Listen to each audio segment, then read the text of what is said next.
When you think Toyota Supra, your mind automatically casts back to nostalgic times of the great 2JZ engine. The Supra was, and still is, an iconic platform, and with its 2JZ engines being renowned for some of the most tunable high-power blocks in the world, what does it mean for this new entry model with a 2-litre engine? The 3-litre GR Supra with the B58 engine from BMW was criticised for being inauthentic and lacking Japanese heart, but I don't mind that. This, however, is slightly different. The engine found in the GR Supra 2-litre is the same engine found on the BMW M135i, the Mini Clubman JCW and the GP3. It's a second slower to 62 than the older B58 brother, however it's also cheaper. This Supra is also lighter, and with better weight distribution, in theory, it should make for a great drive. Design cues separating the 2-litre to the 3-litre are minimal, and if you're lucky enough to get your hands on one of the 45 Fuji Speedway Edition cars coming to the UK, you will get the 19-inch wheels that you lack on this car, as well as some white paint and red accents. But the main question is, what is this car like to drive? So, here we are inside the new 2021 Supra GR. Now the main difference with this one is that actually this is, as I said, the entry-level Supra, which allows it to be a bit more attainable because the 3-litre one is slightly more expensive. This one comes in around 45,000, or starts from 45,000, which is pretty good going. We still get the 8-speed ZF gearbox, however in this we now have a 2-litre turbocharged engine as opposed to the B58 3-litre straight 6 turbo. So it'll be interesting to see what this is like, because immediately sound will be one of those things that you want to see what the difference is. So we're going to start with sound. In terms of its performance, this car is 254 bhp, 293 foot-pound of torque, and 0 to 60 in just 5.2 seconds. Very similar spec, I guess, to what you'd find in the Yaris. So let's see, let's give it a little go into manual and we'll send it.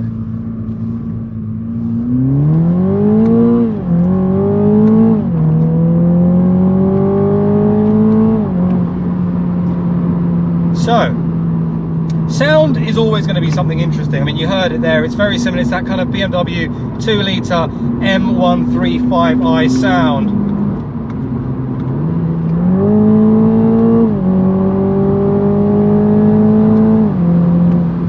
But look, I'm not impressed with this. I think it sounds decent. You know, it's not 3-litre straight 6 decent, but I think that's where you need to just accept that this car is not supposed to be a competitor to the 3-litre version, because the 3-litre version is something I'm very much looking forward to driving, and actually this is actually a 100 kilos lighter, so it's still got very reasonable acceleration if you think about it, because I mean, what, 0 to 62 in 5.2 seconds for 250 horsepower? I think that's good going.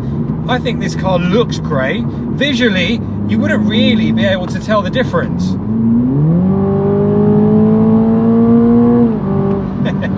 You wouldn't really be able to tell the difference between this and the 3-litre version, other than kind of the smaller tailpipes, a bit of a giveaway. The smaller wheels as well, they are also a bit of a giveaway. Other than that, it looks like the 3-litre version.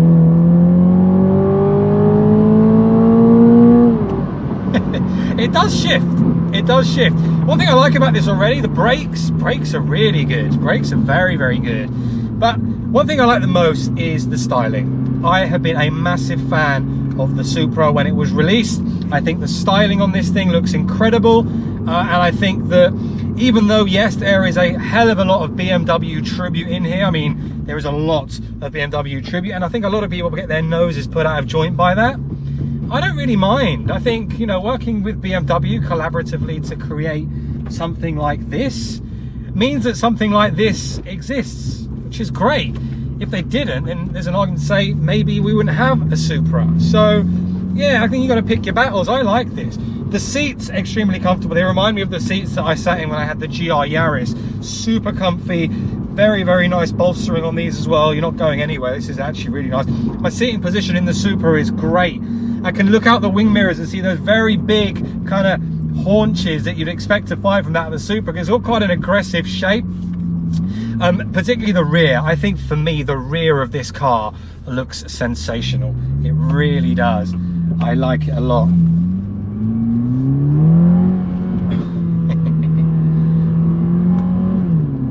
So from a handling point of view, I think that it handles well. You know, you can feel its suspension is a little bit soft, but actually that gives you some really good ride quality. And where I am now, this is kind of Millbrook Proving Ground. It's a bit of a test centre for cars. This actually feels extremely comfortable on the road. Extremely comfortable. There are potholes and all of that kind of stuff, but I am very much enjoying my time in the driver's seat. I mean, you can feel these bumps. These bumps are just being absorbed very nicely. Very, very nicely. So what else do we need to talk about?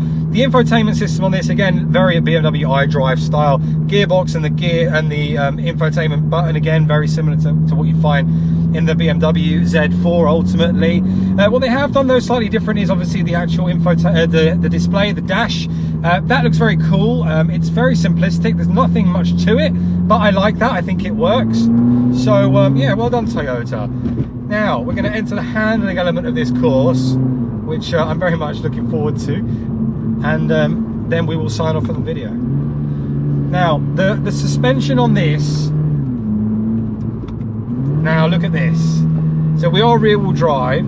You can, that's cool. That's compliant as hell. Wow.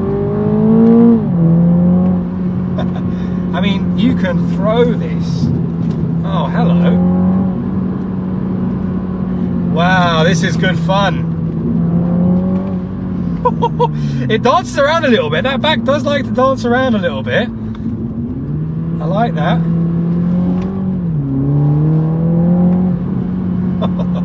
It is a very immersive drive.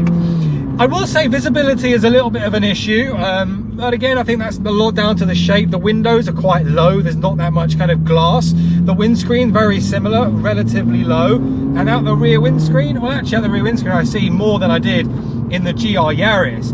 But the seating position as well, like whilst I'm very comfortable, you do sit extremely low to the ground. And actually, I think this car feels and looks and drives really well for an entry-level model. So, what about this? Look at this camber.